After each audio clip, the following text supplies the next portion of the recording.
Hello दोस्तों, नमस्कार, आदाब, सत श्री अकाल। आप सभी का स्वागत है मेरे YouTube channel the secrets of medicine पर, जहां पर आपको मिलती है मेडिसिन से रिलेटेड इन्फॉर्मेशन। पिछले वीडियो में हमने बात करी थी बाइगोनेट्स कैटेगरी की ड्रग मेटफॉर्मिन के बारे में, और एंटी डायबिटिक ड्रग को की कैटेगरी को हम कंटिन्यू करते हुए इस वीडियो में आज हम डिस्कशन करेंगे सल्फोनाइलयूरियाज की कैटेगरी के बारे में। इस कैटेगरी में कौन सी ड्रग आती है, इनका मैकेनिज्म ऑफ एक्शन क्या है, इनके साइड इफ़ेक्ट्स, इनके बेनिफिट्स क्या हैं, और इनसे रिलेटेड कौन कौन से ब्रांड आते हैं, ये सब हम जानेंगे। इसलिए वीडियो को लास्ट तक ज़रूर देखें, और अगर अभी तक मेरे चैनल को सब्सक्राइब नहीं किए हैं तो साथ में बेल आइकॉन दबाते हुए चैनल को सब्सक्राइब ज़रूर कर लें, ताकि आपको सबसे पहले नोटिफिकेशन मिल सके। तो चलिए हम स्टार्ट करते हैं।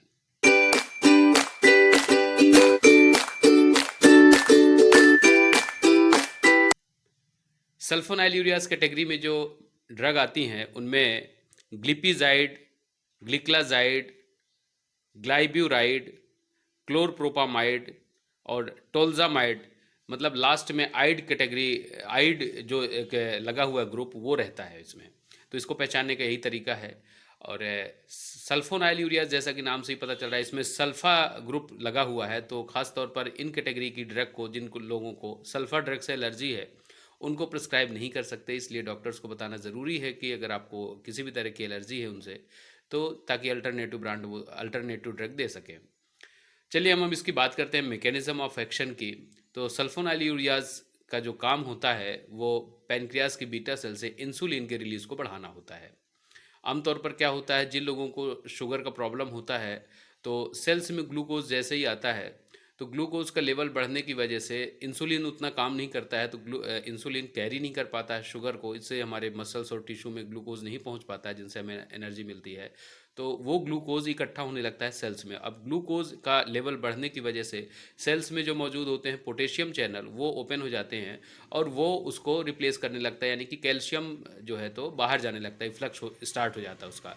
और जो पोटेशियम होता है, वो पोटेशियम का लेवल डाउन होने की वजह से जो है तो इंसुलिन का जो सिक्रीशन है वो भी अफेक्ट होता है, क्योंकि पोटेशियम बहुत इंपॉर्टेंट होता है इंसुलिन के सिक्रीशन के लिए।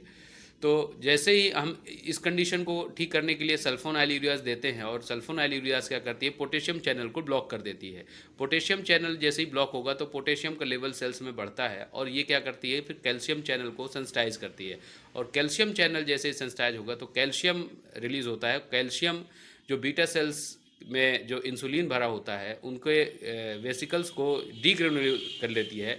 तो डीग्रेनुलेशन होने के बाद क्या होता है कि बीटा सेल्स से इंसुलिन का रिलीज़ होने लगता है और उनका सिक्रीशन बढ़ जाता है। तो ये इसके मैकेनिज्म ऑफ एक्शन है। तो ये बेसिकली इंसुलिन के सिक्रीशन को बढ़ाते हैं। अब जो भी ड्रग इंसुलिन के सिक्रीशन को बढ़ाती, तो इंसुलिन इज़ एनाबोलिक स्टेरॉइड की तरह काम करता है।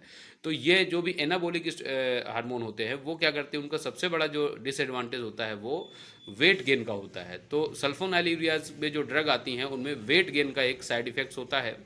इसके अलावा जो जो कॉमन साइड इफ़ेक्ट्स की बात अगर करें तो वही होता है कि उसमें नोज़िया होता है थोड़ा सा, और दूसरा हाइपोग्लाइसीमिया। हाइपोग्लाइसीमिया ये इसका सबसे बड़ा डिसएडवांटेज है, क्योंकि कभी कभी डोज अगर एडजस्ट नहीं हुआ है तो या फिर ओवरडोज होने की वजह से, या स्किप कर दिया, या कभी डबल ले लिया, तो उस कंडीशन में क्या होता है कि ये सडनली शुगर फॉल करती है। तो शुगर फॉल होने की कंडीशन में कुछ सिम्टम्स अचानक आ सकते हैं, जैसे कि बॉडी का सुस्त पड़ना, आँखों में अंधेरा छाना, चक्कर आना, बहुत ज़्यादा वीकनेस फील होना, पसीना आना, बहुत ज़्यादा भूख लगना, प्यास लगना, ये कुछ लक्षण हैं जो सडनली शुगर फॉल की कंडीशन में आती हैं। ऐसी कंडीशन से बचने के लिए ज़रूरी है कि तुरंत उन्हें स्वीट दें, यानी कि ग्लूकोज दें, और ग्लूकोज देने के बाद तुरंत उन्हें हॉस्पिटल लेके जाएं, क्योंकि ये जो ड्रग होती हैं इनका लॉन्ग एक्टिंग होती हैं दवा, और ये इनका असर लगभग 24 घंटे तक रहता है। तो ये दोबारा कंडीशन ना हो, इसलिए डॉक्टर को दिखा के उनका डोज एडजस्ट कराने की आवश्यकता होती है। सल्फोनाइलयूरियाज कैटेगरी की जो ड्रग हैं तो उनको लेने का तरीका क्या है, ये जान लेते हैं हम। इस दवा को लेने के लिए आप इसे या तो खाने के तुरंत पहले ही ले लें और तुरंत खाना खा लें, या फिर खाने के साथ भी ले सकते हैं। क्योंकि अगर आपने दवा ले ली और मील स्किप हो गया, यानी कि खाना खाना भूल गए, तो सडनली शुगर फॉल हो सकता है। तो इस कंडीशन से बचने के लिए आपको इसको खाने के तुरंत पहले लेके खाना को स्टार्ट कर देना चाहिए। अब इसके हम ब्रांड्स की बात करते हैं कि कौन कौन से ब्रांड आते हैं जो इनसे रिलेटेड हैं सल्फोनाइलयूरिया से।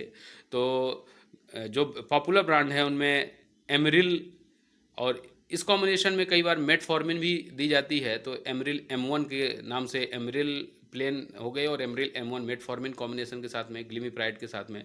इसी तरह से ग्लाइकोमेट GP1, इसमें भी मेटफॉर्मिन होता है और साथ में ग्लिमिप्राइड होता है। और ग्लीजाइड MR60 और मिनी डाइब AF, जो कि मिनी डाइब प्लेन भी है और मिनी डाइब AF भी आता है। फिर ग्लूकोट्रॉल MF और ग्लूकोनार्म Z, ग्लूकोनार्म MF। तो ये इसके कुछ पॉपुलर ब्रांड है जो डॉक्टर प्रिस्क्राइब करते हैं। आशा करता हूँ कि ये वीडियो आपको पसंद आया होगा, और अगली सीरीज़ में हम अगली ड्रग लेके आएंगे, अगली कैटेगरी को, जो कि एंटी डायबिटिक ड्रग को कंटिन्यू करते हुए। तो thank you so much for watching.